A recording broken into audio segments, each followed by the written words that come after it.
In the sweltering humidity of Tokyo on January 15, 1942, within the dimly lit chambers of the Imperial Japanese Navy's headquarters, the air thick with the scent of tatama mats and incense from a nearby shrine, a group of high-ranking officers gathered around a polished mahogany table strewn with maps of the Pacific. Admiral Osami Nagano, Chief of the Naval General Staff, chuckled derisively as an aide read aloud from intercepted American reports boasting of their submarine fleet's potential. The laughter rippled through the room, a confident dismissal of what they perceived as Yankee bluster. Submarines that were outdated, crews untrained, and weapons unreliable. Nagano, his uniform crisp despite the heat, leaned forward and remarked that these American vessels were mere nuisances, unfit to challenge the vast reaches of Japan's newly conquered empire. The faint clink of teacups punctuated their mirth, oblivious to the distant, silent hum of electric motors beneath the waves, a sound that would soon echo as the harbinger of an unrelenting force born from democratic innovation. This scene of imperial arrogance was not an anomaly, but a reflection of the broader strategic mindset that had propelled Japan into war. Following the surprise attack on Pearl Harbor on December 7, 1941, which crippled much of the U.S. Pacific Fleet's battleship force, Japanese leaders anticipated a swift consolidation of their gains across Southeast Asia and the Pacific Islands. The Greater East Asia co-prosperity sphere, as they envisioned it, relied on secure sea lanes to transport oil from the Dutch East Indies, rubber from Malaya, and rice from Indochina back to the home islands. Japan's merchant fleet, totaling approximately 6 million gross tons at the war's outset, was the lifeline of this expansionist dream. Naval doctrine emphasized decisive surface battles, drawing from the legacy of Tsushima in 1905, where Admiral Togo's fleet had annihilated the Russians. Submarines, in Japanese thinking, were auxiliary tools for scouting and harassing enemy warships, not instruments for economic strangulation. Intelligence assessment from the Naval Ministry underestimated the U.S. submarine arm, viewing it as hampered by peacetime complacency and inferior technology compared to the Kriegsmarine's U-boats or even Japan's own I-class boats. Reports from attaches in Washington had noted the U.S. Navy's focus on fleet actions, with submarines relegated to defensive roles and exercises. Thus, as Japanese forces swept through the Philippines, Singapore, and Java in early 1942, their convoys sailed with minimal escorts, confident that the vast ocean would shield them from meaningful interference. Yet, this expectation of impunity clashed starkly with the emerging reality beneath the surface. Japanese admirals had anticipated sporadic, ineffective raids from American submarines, vessels they derided as slow, noisy, and armed with faulty torpedoes that would detonate prematurely or veer off course. What they encountered instead was a campaign that evolved into a merciless wolf pack, silent and lethal. Early in the war, U.S. submarines indeed struggled. The Mark 14 torpedo, standard issue for the fleet boats like the Gato and Belau classes, suffered from depth-keeping errors, magnetic exploder malfunctions, and contact pistol failures. In 1942, submariners fired hundreds of torpedoes with dismal results, often hearing the thud of impact without explosion, allowing targets to escape. Commanders like Dudley Mush Morton of the USS Wahoo vented frustration in patrol reports, noting instances where torpedoes ran under ships or exploded harmlessly. Japanese convoy commanders, upon spotting periscopes or hearing distant detonations, would depth charge the area casually, assuming the attackers posed little threat. Survivors from sunk vessels reported to Tokyo with tales of American ineptitude, reinforcing the laughter in those headquarters meetings. Historical records from the U.S. Navy's Bureau of Ordnance reveal the extent of these initial setbacks. In the first 6 months of 1942, U.S. submarines conducted 350 attacks, but sank only 180,000 tons of shipping, a fraction of Japan's monthly imports. Japanese naval archives, captured post-war, echo this complacency, A memo from the combined fleet in March 1942 dismissed U.S. submarine sightings as isolated harassments, unlikely to disrupt supply lines.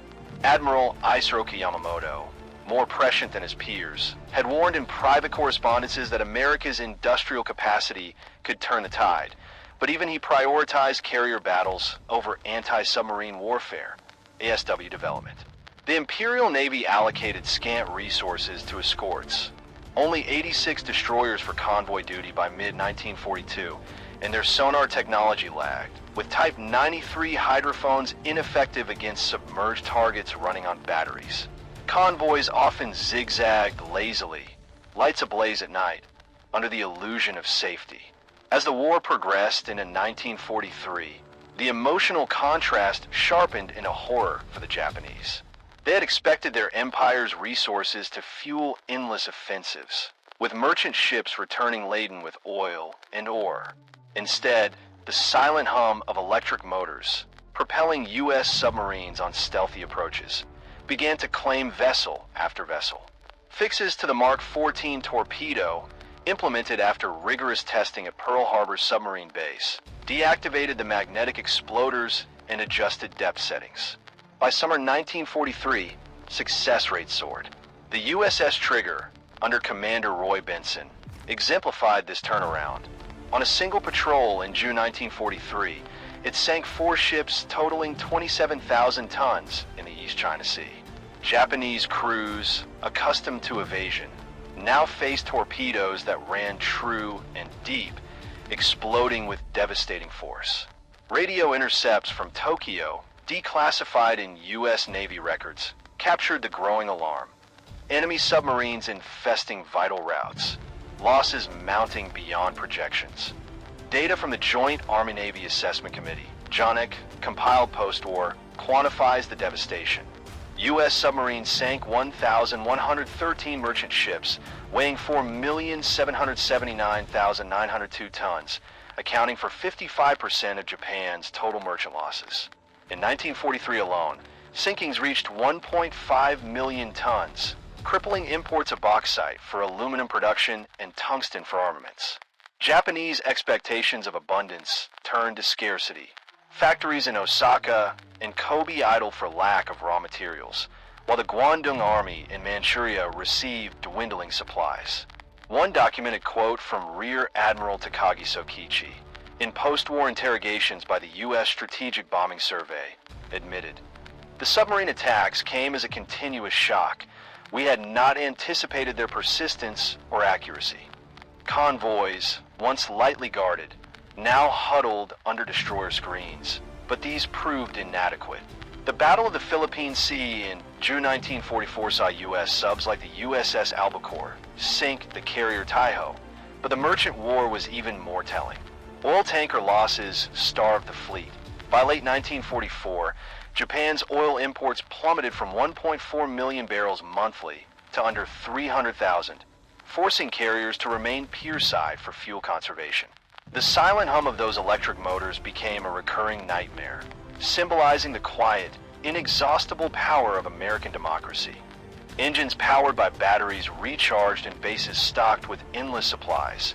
Crews rotated from a vast pool of volunteers driven by Liberty's call rather than conscription's whip.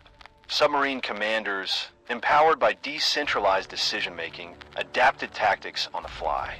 The USS Tang, commanded by Richard O'Kane, set records with 33 sinkings across 5 patrols, including a daring night surface attack on a convoy in the Formosa Strait in October 1944, where it torpedoed multiple Maris, merchant ships, amid chaos.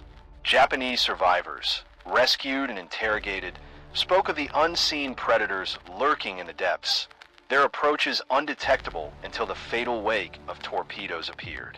Expectations of imperial invincibility shattered. Soldiers on isolated garrisons like Guadalcanal and New Guinea starved, their rations cut as supply ships vanished. Historical evidence from Japanese war diaries, preserved in the National Archives of Japan, details the despair. Entries from convoy escorts in 1944 describe ghostly enemies that struck without warning, leaving oil slicks and debris as the only traces. This relentless campaign transformed Japanese perceptions from hubris to fatalism. Early in the war, Bushido ideology portrayed material shortages as tests of spiritual resolve, but as sinkings escalated. Reaching 2.7 million tons in 1944, the facade crumbled. The Imperial Navy, once offensive-minded, diverted resources to ASW, building Kaiboken escort vessels too late and in insufficient numbers, only 200 by war's end. Admiral Osami Nagano, in his post-war testimony to the International Military Tribunal for the Far East, reflected, "The American submarines strangled our lifelines. Without them, our strategies might have prolonged the conflict, but their efficiency exposed our vulnerabilities." Ideology shifted. Propaganda films that once glorified surface fleets now warned of undersea devils. But morale reports from the security police noted rising defeatism among sailors and civilians.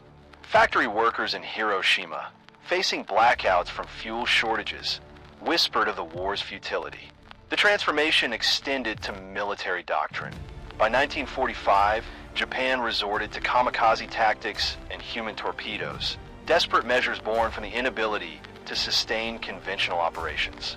U.S. submarines, operating from advanced bases in the Marianas, patrolled with impunity, their silent hum a constant reminder that democratic abundance. Factories producing 1,551 torpedoes monthly by 1944 outmatched rigid hierarchy. Specific operations underscored this shift. In the Marianas Turkey Shoot Prelude, submarines like the USS Cavallo sank the carrier Shokaku on June 19, 1944, but merchant raids were the true economy killers. The USS Barb, under Eugene Fluckey, not only sank 17 ships, but ventured into Namquan Harbor in January 1945, torpedoing anchored vessels and even launching a land sabotage mission against a train, acts that Japanese commanders deemed impossible. Captured signals from the Sixth Fleet in Tokyo revealed panic. Submarine penetrations into home waters unprecedented. Defenses overwhelmed. Troopship sinkings added human tragedy. The USS Rasher's attack on Convoy High, 71, in August 1944 sent the transport Teiya Maru to the bottom with 2,665 soldiers aboard, one of 44 such losses exceeding 1,000 casualties each. Japanese expectations of reinforcing Pacific outposts evaporated. Islands like Iwo Jima received supplies sporadically, contributing to their fall. Economic data from the U.S. Strategic Bombing Survey illustrates the impact. Japan's steel production dropped 25% by 1944 due to or shortages. Aircraft output halved, and civilian rations fell to 1,400 calories daily, fostering malnutrition and unrest. As 1945 dawned, the campaign reached its zenith, with Japan's merchant fleet reduced to under 1 million tons, mostly small wooden vessels. U.S. submarines roamed freely, their patrols yielding fewer targets but ensuring total isolation. The silent hum of electric motors, once mocked, now symbolize the inexorable grind of industrial democracy, where shipyards like Electroboat in Groton launched 74 Gato-class subs during the war, each a testament to free enterprise's scalability.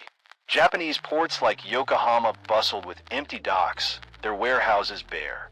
Admiral Shigeyoshi Inoue, in interrogations, lamented, "We underestimated the submarine's role. It was the unseen hand that broke our back."